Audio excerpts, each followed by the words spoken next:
Award-winning author and journalist David Marr has spent the past 3 months or more trawling back through the public record and through many private conversations in search of the real Kevin Rudd, culminating in a feisty dressing down by the subject of his interest. The result is a fascinating and challenging account for the quarterly essay published today, and I spoke with David Marr in our Sydney studio just a short time ago. David Marr, you've observed that after 2.5 years in office, 3.5 from when he became opposition leader, after millions of words written since he emerged from the Labor pack, as you put it, Kevin Rudd remains hidden in full view. What do you mean by that? He's there, but he's so hard to read. It's so hard to tell what the real Kevin Rudd is, who this real person is in there. Now, why is that? Well, I think the answer is because he very carefully disguises that real person. And the real person is a very angry person. Now, anger doesn't disqualify himself from high public office, but I think he's driven by very old angers. And when they're released, and I seem to remember you saw a little of this recently. I'd put the emphasis on little. I didn't think it was much at all, to be honest. You see the real thing. Don't you feel that there, when the anger starts, you feel in the presence of the real person? And I certainly did when it happened to me.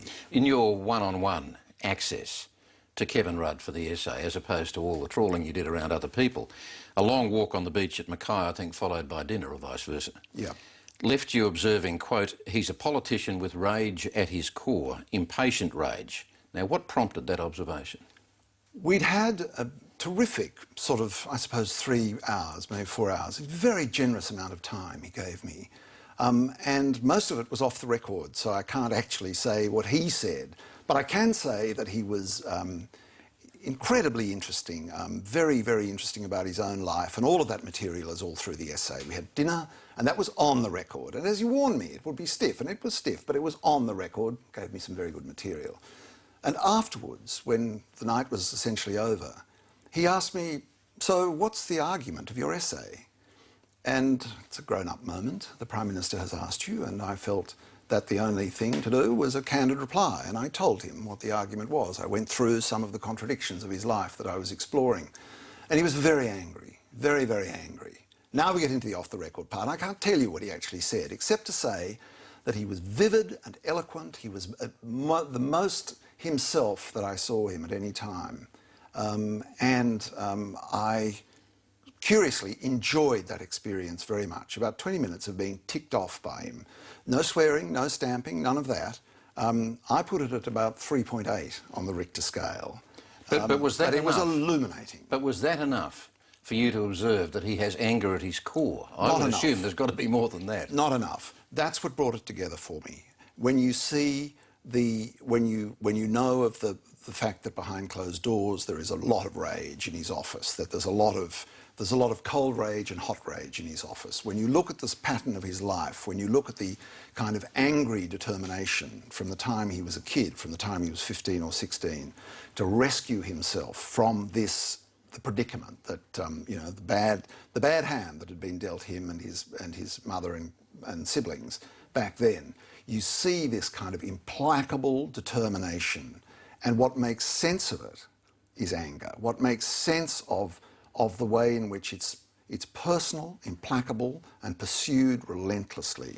Anger makes sense of it. You've quoted one social researcher's observations of him that, quote, people warmed to Rudd quickly, but the affection hasn't deepened.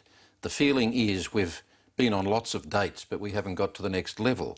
Now, what sense do you make of that? Well, that was some months ago. That was sort of 4 or 5 months ago. People were telling the Mackay research outfit those things.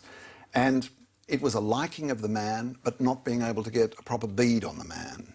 Now, since then, indeed, in the course of me writing this essay, public doubts have turned to quite a strong public hostility, and that occurred over the last few months.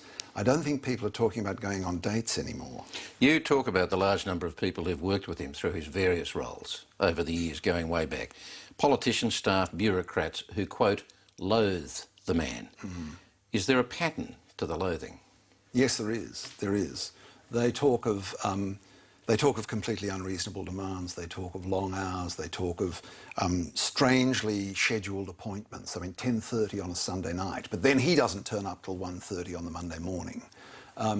They talk of a relentless amount of work. Now, that's fine, but what Rudd lacks is the capacity every now and again to just reach out and be human with people. And what about the Cabinet? What do you understand of the Cabinet process and Kevin Rudd's hold on that Cabinet and how he's regarded by his Cabinet colleagues? Well, as I understand it, Cabinet doesn't really work any longer. There are Cabinet meetings, but Cabinet is for the most part presented with the decisions that have been taken by what's now commonly called the Gang of Four, which is Rudd, Gillard, Swan and Tanner. And Cabinet is left, there's obviously discussion, but there's not the kind of freewheeling discussion that is expected of the Cabinet process. It has become more and more concentrated, power and the administration of the country, more and more concentrated in Rudd's own hands and in the hands of people very close to him. Now that would be okay, except another part of his personality comes into play here. And there's the good and the bad to this. I think he's a decent man and I think he wants really decent outcomes for the country. But checking what is and isn't decent is terribly personal. And so he therefore wants to have a personal view of almost everything that the government does. So that's where the control freak... That's where the control freak... reputation has come. And it happened in Brisbane when he was the principal bureaucrat for Wayne Goss. It's happening in Canberra. It makes government really hard. But by the same token, there's a contradiction between the young Kevin Rudd as Wayne Goss's right-hand man in Queensland 20 years ago, as the architect of an impressive system of governance, as you saw it, and the picture of chaos that you and others describe in his office as Prime Minister today. How do you reconcile the two, and what form does the chaos take now? Government in Queensland, after all those years of the National Party, was a collapsed structure. And Goss and Rudd, between them, with Glyn Davies and other people, worked to re-erect a structure of government in Queensland. And even people who despise Rudd say that he did that with marvellous clarity. But in his own office, in his own surrounds, such as his personal attention to detail, that things are held up. And the schedule of moving work through his office, both in Brisbane and as I understand it in Canberra as well, is erratic. There's a combination of rush and delay that doesn't necessarily produce really good policy outcomes. You opened your essay describing Kevin Rudd behind the scenes at the Copenhagen Climate Summit, levelling a stream of colourful invective at the Chinese for trying to wreck his and Barack Obama's agenda. Kerry, read it out. What did you learn about Kevin Rudd from Copenhagen? Copenhagen means an enormous amount to Rudd. It is, of course, the debacle of Copenhagen is the moment at which public affection for Rudd began to fray. Until that time, he had been the most loved political leader for the longest time we've ever had in this country. But Copenhagen was a debacle, but it was a debacle that he threw himself into rescuing. Absolutely. He slept for 1 hour in a 40-hour stretch. And his foul language and his disappointment that he was expressing to a group of people in Copenhagen was the result of immense frustration in that time. But he tried his darndest, and so much failed for him at that point. Because this is the man who believes he understands China. This is the man who believes in international diplomacy. This is the man who set himself the moral task of addressing global warming, and it all collapsed.